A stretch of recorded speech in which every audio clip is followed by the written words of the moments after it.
Be advised, the opinions and views of the hosts and guests do not reflect those of the station.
Good evening.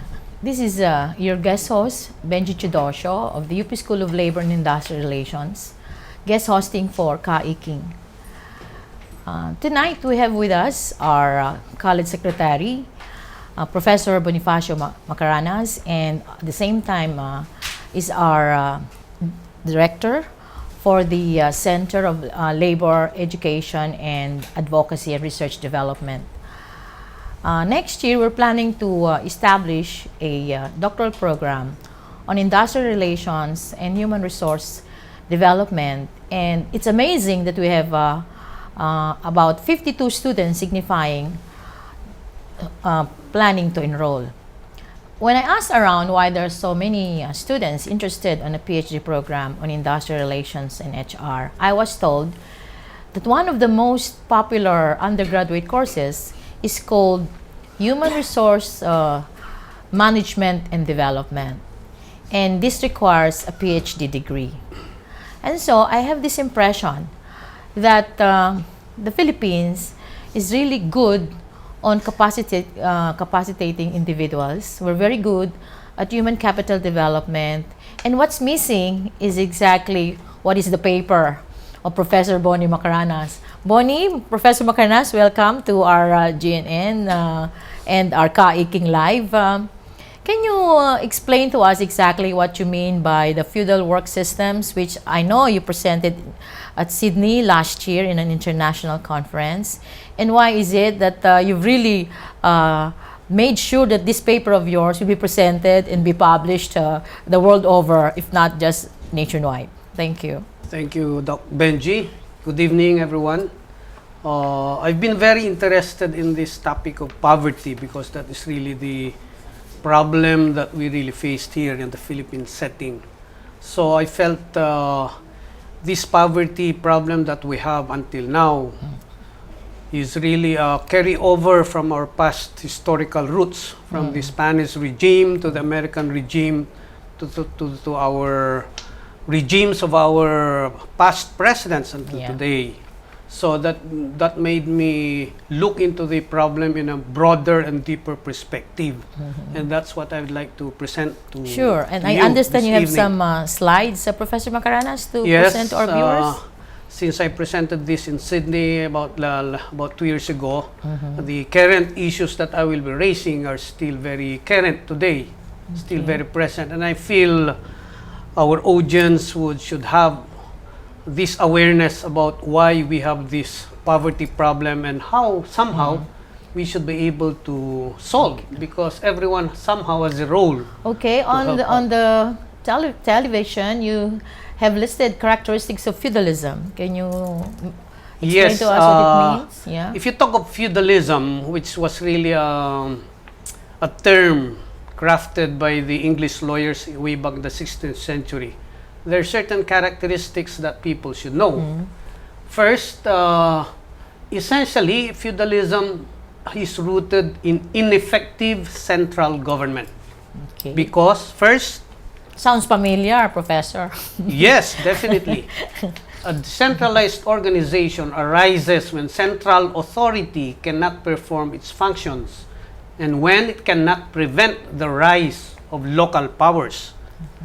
Doesn't that sound familiar today? Yeah. Second, very. civil and military powers at the local level are assumed by great landowners or other people of similar wealth and prestige. Third, the local leaders and the retinues begin to form a warrior class, distinct from the people of their territory.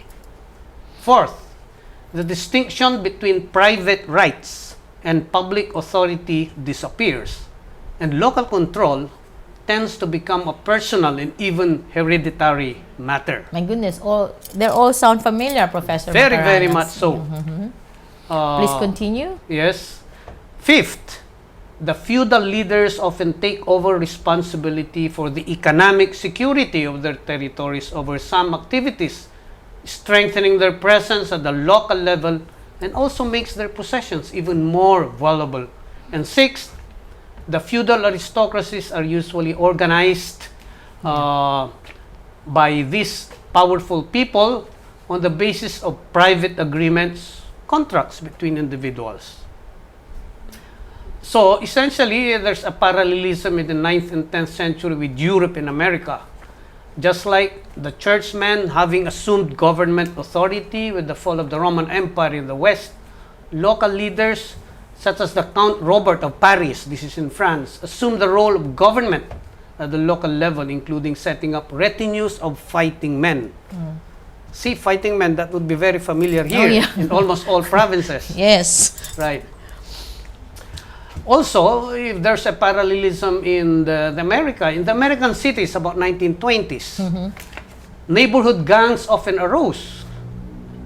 These leaders, dominated by ethnic groups, claimed jurisdiction or territory and collected taxes in the form of protection money for the services they performed. My goodness, that's what century? This is the first 20th century and we're still hearing about this in the Philippines. Correct. And what is the result of this setup? A feudal setup emerges where the big landowners and their elite pawns practically hold the economic and political power over their fellow citizens, binding them to a strong sense of homage and fealty.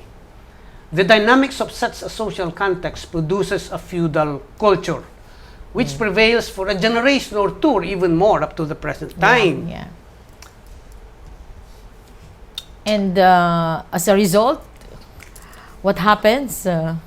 Because of that, one commented, like one of our professors in UP, Raul P. de Guzman, commented that the archetypal leader is still he who gets the most jobs for his followers, increases his income when his faction is in power, while paying less taxes, and gives the most help in various forms to his followers' families. This is the relationship between a Mafia Don and his soldiers. Okay, so currently in the Philippines, I am saying that feudalism is an institution of aristocracy. Which means that dynasties. Yes, dynasties has been a bane for centuries for the majority of our people. This is the outcome of over-dependence of a people on a wealthy and powerful businessman and or political leader. This we call currently patronage politics. Very popular terminology. Right, or bossism, or oligarchism, or idolism, or even the negative side of paternalism. Of course, there's the Joma season on semi-feudalism, Professor. Just to cite one comment by one personality whom I suppose you would know, Josema Sison. He calls it semi-feudalism, and in this he would describe it as follows. Regarding local production, the comprador big bourgeoisie is linked more to feudalism historically and currently than to industrial capitalism development, which is blocked so long as the economy is an appendage of U.S. imperialism and remains the orbit of the world capitalist system. But these days, Professor, U.S. power has been diminished somehow with the rise of Asia, and in particular, China and India. Correct, that's right. But still, at least in our Philippine setting, We're very much there's still attached, this situation where, as Joma Sison would try to describe semi-feudalism, it is to sum up the economy that is shackled by two morbid forces, imperialism and feudalism. And secondly, he refers to the dominance of the comprador big bourgeoisie and the kind of production it promotes, primarily raw material production for export. Yeah. So in this discussion that we have tonight, my thesis really is as follows.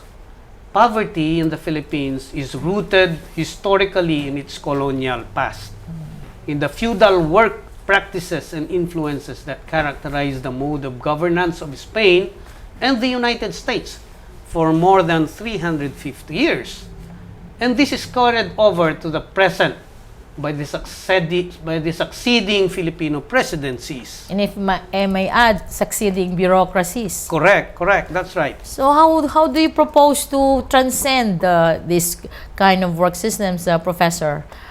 Okay, what I'm saying when I say that our work systems are feudal is that this is very prevailing not only at the firm level, But at the national level as well as at the international dominant level. siya sa countryside. Especially in the countryside in our provinces, this is dominant.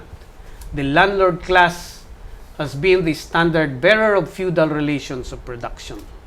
They own vast tracts of land and collect rent from the great mass of tenants. Despite the agrarian reform. Correct. And they enlarge surplus products that it extracts by exploitation. They hire farm workers, usury, merchant operations, renting out farm equipment, etc. So that's how they dominate the countryside at this time. Okay, if we like to quote Joma Sison, he would say feudalism is an indubitable fact, even if we conservatively estimate that 40% of all the Philippine farms are tenanted. That's a comment from Joma anyway. So if Yes. we want to really solve the problem of these feudal work systems, I hope in our generation, what are the specific steps you may propose so that we could address them? Definitely, given the setup that we have where almost all provinces are dominated from by the these oligarchs, dynastic yeah. elites, by these oligarchs, which are really a carry over power from the past Spanish and American regimes. I think all the civil society sector, and if possible, the enlightened big businessmen and industry leaders, as well as government officials whom we can rely on and who are credible enough to really be concerned about the interests of the majority of the Filipino people, I think they have to have a collective effort really to work out a culture where this mindset of feudalism should be eliminated somehow.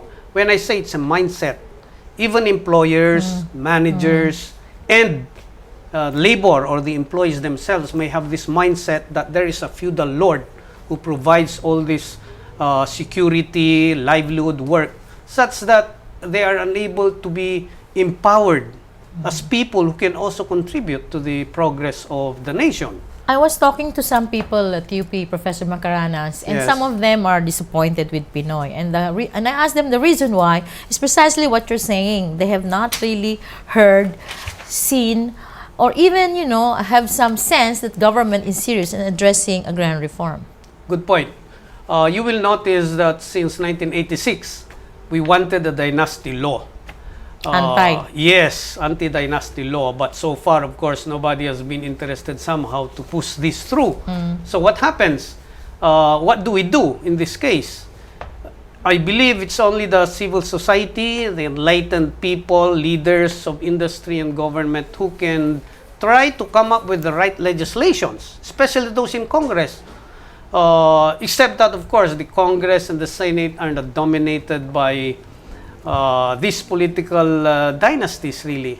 If in fact, in our past readings, we will notice that in the 1999 Congress, only 42% of that are not part of the political dynasties. In other words, the majority of our leaders in government are practically part of the dynasty, of the oligarchy. So how can you expect them to provide us the necessary legislative measures to come up with the real solutions, honest-to-goodness solutions to our problem of But poverty? Professor Boni, we have to solve the problem.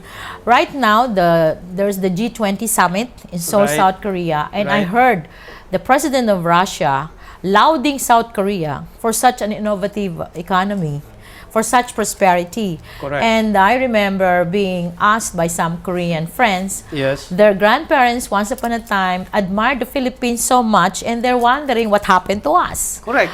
So, parang what we're saying now is, hindi na po pwedeng panahon ni Pinoy, hindi ma-address to kasi it's too late in the day. Yung mga admirers natin, yung mga fans club natin from Korea to Japan, once upon a time, we're wondering what happened to you guys. Correct, correct. The truth is, people from Korea, Thailand, Malaysia used to come over in the 60s and 70s to study in our universities. And among the Ay, commercials that the Korean